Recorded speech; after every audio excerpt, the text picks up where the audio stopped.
How to start a business risk-free. I know many of you want to start your own business and become rich eventually. However, there's another voice in your head saying starting a business is too risky. You need to invest your lifelong saving, devote a lot of time, and may end up failing anyway. This can't be further from the truth. Today, I'm going to show you how you can start your business with minimize the risk. So without further ado, let's dive right into it. Statistics shows that 42% of the business fail because they can't find product market fit. This is often the case where someone has $1 million idea and invested so much in a product that no one actually want to buy it. So the goal of a business is to figure out the right product to offer to the customers who are willing to pay as soon as possible. To do so, we use a build, measure, learn feedback loop introduced by Eric Rice in his book Lean Startup. Step 1. Identify critical assumptions. For a business idea to be valid, there are some assumptions you need to prove. For example, Amazon. The assumption is that people are okay with purchasing the stuff online without actually seeing or touching the product. IKEA. The assumption is that people are willing to assemble their own furnitures. iPhone. The assumption is that people can accept a phone without physical keyboard. These may seem trivial, but at that time, they were unproven ideas. They form the base of our build, measure, learn feedback loop.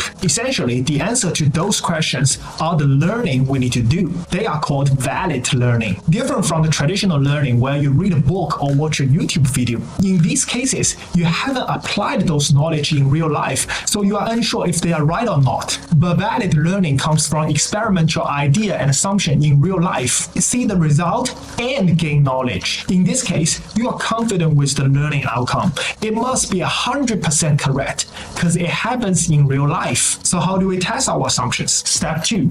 Build your MVP. Remember, we want to find product market fit as soon as possible, so we need to move fast. It is too risky to spend 3 years on building the prototype just to test one assumption. What if it fails? You are left with no money, no time, and a failed product. That's why we only built MVP, minimal viable product. Emphasize on minimal. The idea is MVP should only contain features that can help us to either validate or reject our hypothesis. Absolutely nothing else. My rule of thumb is, if I'm embarrassed to show my MVP to the customers, I'm on the right track. For example, Dropbox was founded on the idea of allowing people to sync files across multiple devices. One obvious assumption need to be proved is that people actually has the demand to pass on files from one device to another. However, the tech behind it would take the team months to build. So Drew Houston, the founder, came up with a brilliant idea of building MVP. He simply made a demo video on how Dropbox work, put it on their website, and started a waitlist. What could be a 6-month software development now turned into a 2-day video making. The result was jaw-dropping. The sign-up list grew from 5,000 to 75,000 overnight. Now Drew and his team successfully proved that there was demand for people to sync files across multiple devices. So the team was rest assured going into development phase without fear or anxiety. And the beauty of it is that it practically cost them nothing by far. Step 3. Growth. Now that you proved you can bring value to your customers, it's time to get more customers to buy. There are 3 types of growth engines, all based on build, measure, learn feedback loop. You should choose the one that fits your product. First, the sticky engines. This applies to the products that require customers to continuously using them. For example, Juliet. The company actually loses money on selling the handle, but profit from selling the blade. So they need customers to stick with them for a long period of time. For product like this, it is important to measure the customer acquisition rate and the customer losing rate. The former should always be larger than the latter. Second, the viral engine. This method focuses on spreading like virus, where a new customer should invite one or more friends as well. For example, Facebook.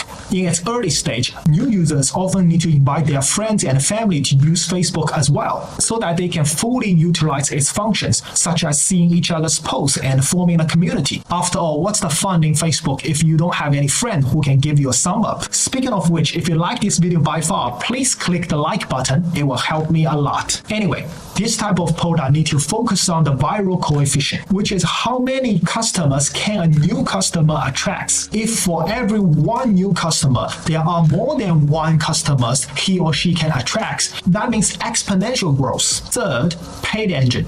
This is simply advertisement. The focus here is CAC and LTV. CAC stands for customer acquisition cost, how much it costs to gain one new customer. LTV stands for lifetime value, how much you can earn for new customers throughout his or her lifetime of using your product. LTV minus CAC need to be positive. It doesn't make any sense to spend $10 on advertisement to gain a new customer who can only provide you $5 profit. Step 4.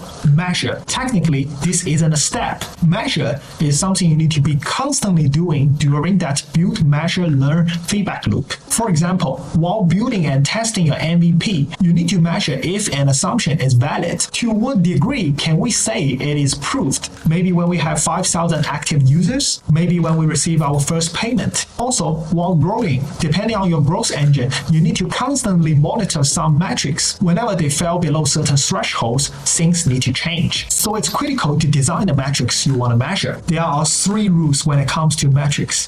First, doable. You can't have a metrics that people can't do anything about it. For example, measure the success of a marketing event based on the product failure times is not a good idea. Second, usable. The metrics you come up with need to be as simple as possible that everyone on the team can understand. Rather than the percentage of happy customers, it should be the percentage of customers who gave us 4-star rating or above. Third, measurable. The metrics you come up with need to be quantified. For example, rather than the better looking product wins, it should be a vote between 2 designs, and whichever gets a higher vote wins. Step 5. Pivot or preserve. Trust me, you will encounter many moments on whether you should pivot or not. It is simply based on one question: whether the progress we made is convincing enough that our initial assumptions still hold. If you believe so and the measure says so, stick with the plan. Otherwise, you should pivot. It is important to know that pivot does not equal to failure. It only means that we learn something doesn't work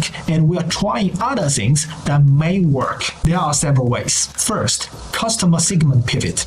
During your test, you might find that some of your customers enjoy your product more than others, so you can tune into them and modify your product to better suit their need. A famous example is Viagra. It was first used to cure heart disease, but during the test, they found that the pill actually helped the male to have and keep an erection, so they pivoted right away. Second, value capture pivot. You may find that your customers are enjoying your product but aren't willing to pay. The best strategy here is to offer the product for free to attract even more customers and charge through advertisement. A lot of content creators use this pivot. Third, zoom in pivot. Customers may not enjoy your product overall, but there are features that they found interesting. You can double down on that. Lastly, bundle pivot. This is the reverse. Customers may find your offering okay-ish, but not extremely appealing. So you can bundle your product with something else to offer more value. For example, Switch is a great gaming device, but having the device alone is useless. So Nintendo often bundle different games with Switch to sell. By now, you should have the necessary tool to start a business with minimized risk. I know you are hyped up and want to start your business adventure straight away. However, there are still many things you can do before starting a business. And trust me, doing this will only further increase your chance of success. You definitely don't want to miss that out. So please subscribe and check out this video. I'm Fatih, my friend.